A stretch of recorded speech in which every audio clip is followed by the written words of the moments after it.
महाराष्ट्राच्या राजकारणात एका भेटीने नव्या चर्चांना उधाण आलंय। राष्ट्रवादी काँग्रेसने प्रसिद्ध राजकीय रणनीतिकार प्रशांत किशोर यांची सल्लागार म्हणून नियुक्ती केल्याची माहिती समोर आली आणि त्यानंतर प्रशांत किशोर यांनी मुंबईमध्ये सुनेत्रा पवारांची भेट घेत तब्बल 6 तास चर्चा केल्याचं सूत्रांचं म्हणणं आहे।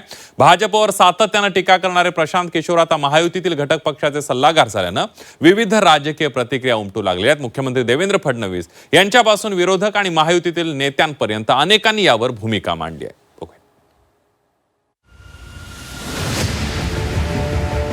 प्रशांत किशोर यांच्यामुळे महायुतीमध्ये मिठाचा खडा पडण्याची शक्यता आहे। भाजपचा बिहार विधानसभा पोटनिवडणुकीत पराभव करणारे प्रशांत किशोर यांनी मुंबईत सुनेत्रा पवारांची भेट घेतली आहे। राष्ट्रवादी काँग्रेसनं राजकीय रणनीतिकार म्हणून प्रशांत किशोर यांची निवड केली। प्रशांत किशोर सातत्यानं भाजपवर टीका करतायत, त्यामुळे महायुतीत असताना राष्ट्रवादीनं प्रशांत किशोर यांची राजकीय रणनीतिकार म्हणून नियुक्ती केल्यानं महायुतीत अडचणी निर्माण होण्याची शक्यता आहे। दरम्यान प्रशांत किशोर आणि सुनेत्रा पवार यांच्यामध्ये काल देवगिरी बंगल्यावर तब्बल 6 तास चर्चा झाल्याची माहिती सूत्रांनी दिली। यात पक्ष बांधणी, संघटनात्मक बदल आणि आगामी राजकीय रणनीतीवर चर्चा झाल्याची माहिती आहे। याच भेटीनंतर महायुतीत नवी चर्चा सुरू झाली। प्रशांत किशोर भाजपवर सातत्याने टीका करत आले आहेत। अनेक निवडणुकांमध्ये भाजप विरोधी पक्षांसाठी त्यांनी रणनीती आखली, त्यामुळे महायुतीत असलेल्या राष्ट्रवादीने त्यांची सल्लागार म्हणून नियुक्ती केल्यानं राजकीय वर्तुळात विविध तर्कवितर्क सुरू झाले।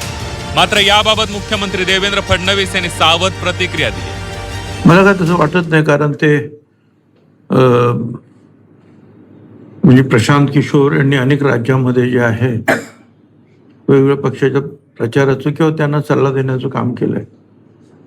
राष्ट्रवादीमध्ये काय अजून त्यांची नेमणूक झाली आहे असं मला वाटत नाही। पहिल्यांदा तर त्यांनी कोणाला नेमलं हे देखील आम्हाला माहिती नाही। आम्हाला अधिकृतपणे त्यांनी कोणाला सल्लागार नेमलं आहे हे आम्हाला त्यांनी कळवलेलं नाही, त्यामुळे या संदर्भात त्यांच्याशी चर्चा केल्यावरच मी या संदर्भात बोलेन। दरम्यान या घडामोडींवर काँग्रेसचे नेते नाना पटोले यांनी भाष्य केलंय। राष्ट्रवादी आणि शिवसेनेची गरज संपल्यानंतर त्यांनाही संपवून जाईल असा दावा त्यांनी केला। राष्ट्रवादी असेल की शिवसेना असेल, या दोन्ही पक्षाचा वापर संपल्यानंतर या दोन्ही पक्षाला संपवलं जाईल हे भाजपचं पहिलेपासूनच कृत्य राहिलेलं आहे। त्यामुळे मी काही भविष्यवाला तर नाहीच आहे। त्यामुळे पण जे काही मी भाजपला जवळून पाहतो आहे, त्या भाजपचं जे कृत्य आहे की ज्याची गरज संपली की त्याला संपवा, तर शिवसेना आणि राष्ट्रवादी जे आज त्यांच्याबरोबर आहे त्यांना शेवट त्यांचा संपूर्णतच जाणार आहे असं मला वाटतं। विरोधकांनी या नियुक्तीवरून महायुतीवर निशाणा साधलाय। मात्र महायुतीतील नेत्यांचं चित्र वेगळं आहे। प्रशांत किशोर यापूर्वी भाजपचे सल्लागार होते। नितीश कुमार यांच्या सोबतही त्यांनी काम केलंय। ते व्यावसायिक पद्धतीनं काम करतात, त्यामुळे यातून कोणताही तणाव निर्माण होईल असं वाटत नाही, असं राधाकृष्ण विखे पाटील यांनी म्हटलंय। प्रशांत किशोर बऱ्याच वर्षी सल्ला देतात। पूर्वी त्यांनी भाजपला सल्लागार म्हणून काम केलंय, नंतर नितीश कुमार सल्लागार म्हणून काम केलंय। शेवटी तो प्रोफेशनल काम करणारे लोक आहेत, ते काही राजकीय पक्ष म्हणून काम करत नाही। मला वाटत नाही की त्यामुळे काही तणाव निर्माण होण्याची काही शक्यता आहे। भाजपचा पराभव करून ते आमदार झाले, त्यामुळे आता माहित नाही काय प्राप्तपरिषद काय निर्णय झाला, तर प्रशांत किशोर विचारलं पाहिजे काय करणार आहेत ते। तर राष्ट्रवादीकडूनही कोणतीही नाराजी नसल्याचा दावा करण्यात आलाय। प्रशांत किशोर आमचे सल्लागार आहेत, भाजप आमचा मोठा भाऊ आहे। दोन्ही पक्षांमध्ये कोणतीही नाराजी नसल्याचं दत्ता भरणे म्हणाले। तर सुनेत्रा पवारांनी कुणाला भेटायचा त्यांचा अधिकार असल्याचे त्यांनी सांगितलं। भाजप पक्षाकडनं कुठेतरी नाराजी समोर येताना अजिबात त्यांच्याकडून कुठलीही नाराजी नाही। उलट त्यांना शेवटी आमची माहिती आहे, माहितीतले आम्ही भक्कम ऐका ना, आमचा पक्ष भक्कम झाला तर शेवटी त्यांचा पण फायदा आहे। त्यामुळे ते हाताशी धरून पक्ष भक्कम अजिबात विरोधकाला आम्ही भाजपचे ते विरोधक, तो आमचा विषय तो नाही आहे।